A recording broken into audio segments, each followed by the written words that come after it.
नाज़रीन अस्सलाम वालेकुम रहमतुल्लाहि व बरकातुहू। ये शुगर की जो पहली चोट और सख्त तरीन चोट होती है वो मर्दाना क़ुव्वत पर लगती है। मर्दाना क़ुव्वत का जो ताल्लुक़ होता है मनी की सही मिक़दार और उसके मुनासिब क़वाम पर होता है। और बदकिस्मती से जब किसी मरीज़ को शुगर होता है तो उसके जो गुदुद नाक़ला होते हैं ना वो तेज़ हो जाते हैं। लिहाजा मनी जो खुशियाँ होते हैं ना ये मनी पहले से ज़्यादा बनाते हैं, लेकिन इसका क़वाम गाढ़ा नहीं हो पाता क्योंकि मनी ख़ारिज करने की जो तहरीक होती है ना ये बढ़ जाती है। और मरीज़ जो होता है ये कसरत हम बिस्तरी का आदी हो जाता है और मनी का क़वाम पतला होने की वजह से सूरत इंज़ाल का जो मर्ज़ होता है ये भी लाहिक हो जाता है और वो मरीज़ जो होता है वो अपने आप को नामर्द समझने लगता है। तो फिर शुगर की मुख्तलिफ़ किस्म की जो अद्वियात इस्तेमाल की जाती है उनकी वजह से आहिस्ता-आहिस्ता इसकी मनी जो होती है ये भी कम बनने लगती है, जिसकी वजह से उसका इंतशार भी ढीला होने लगता है। फिर धीरे-धीरे शुगर का जो मरीज़ होता है वो ज़ीरो पॉइंट पर आ जाता है। अब इस मरीज़ का जो इलाज होता है वो जुए शीर लाने के बराबर होता है, यानी बहुत मुश्किल है। अब इसका इलाज कर भी दिया जाए ना तो शुगर की जो अद्वियात होती हैं उनकी वजह से कुछ अरसे बाद ये मर्द दोबारा लायक हो जाता है। तो क्योंकि जब तक ये सबब बाकी होता है तो मर्ज़ भी ये लौटता रहता है।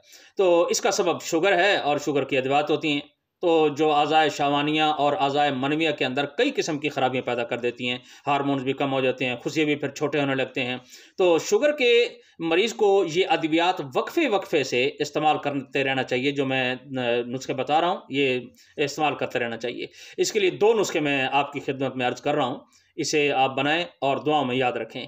पहला नुस्खा ये सालब मिस्री है, सालब पंजा और मूसली सफ़ेद इंडिया, सतावर इंडिया, छिलका इसबगोल खालिस और ये मग़ज़ पंबा दाना, छोटी इलायची के दाने और कुज़ा मिश्री, ये सारी आपने 50-50 ग्राम लेनी है और इनका पाउडर बना के ये जो चाय वाला 1 चम्मच है ना, सुबह भी खाना है और शाम भी ये पानी के साथ, ये दूध के साथ इस्तेमाल करना है। ये वो नुस्खा है जो मैंने वीडियो नंबर 31 में ग़ालिबन ये मुग़ल्लिज़ बेमिसाल के नाम से पेश किया है। तो ये बना के ये इस्तेमाल करें। ये मनी को पैदा करने में और गाढ़ा करने में ये लाजवाब नुस्खा है। और जिन लोगों की शहवत दौराने हमबिस्तरी टूट जाती है उनके लिए भी ये एक बेहतरीन चीज़ है, एक नेमत है। इसको लाज़मन बना के इस्तेमाल करें। अब दूसरा नुस्खा ये समाअत फरमा लें आप कि जड़ पान और मस्तगी रूमी ये असली होनी चाहिए, 1 नंबर लेनी चाहिए। मस्तगी रूमी है और अफ़्यून ये भी खालिस होनी चाहिए। लौंग है, बेर बूटी और रेग माही असली, अकरकरहा असली, कुश्ता फौलाद और कुश्ता इज़ाराकी और सलाजीद असली, ये 10-10 ग्राम आपने लेनी है। और कुश्ता शिगरफ जो है ये 5 ग्राम ये लेना है और कुश्ता सुमल फार जो है ये 1 ग्राम लेना है सिर्फ।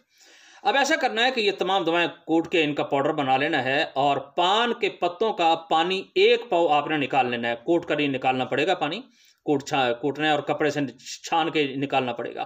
तो ये 1 पाव पानी के अंदर ना इन तमाम को आपने ये खरल करना है। खरल करने के बाद चने के बराबर, जितना चना होता है ना चने के बराबर आपने इसकी गोलियां बना लेनी है। और ये 1 गोली से लेकर ये 2 गोली तक, ये सुबह दोपहर शाम ये 3 वक्त आपने इसको इस्तेमाल करना है। तो ये जो दोनों नुस्खे मैंने बताया ना ये शुगर के मरीज़ को या शुगर का मरीज़ नहीं भी है तो ये तकरीबन 2 महीने बाद 3 महीने बाद इस्तेमाल कर लेना चाहिए क्योंकि इससे ये क़ुव्वत जो है ना ये बहाल होती है।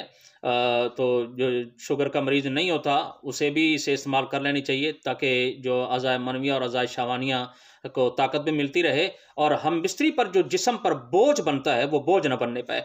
क्योंकि हमबिस्तरी के वक्त ना पूरे जिस्म का जो हर उज़्व होता है उनको अपने हिस्से का ये काम करना पड़ता है।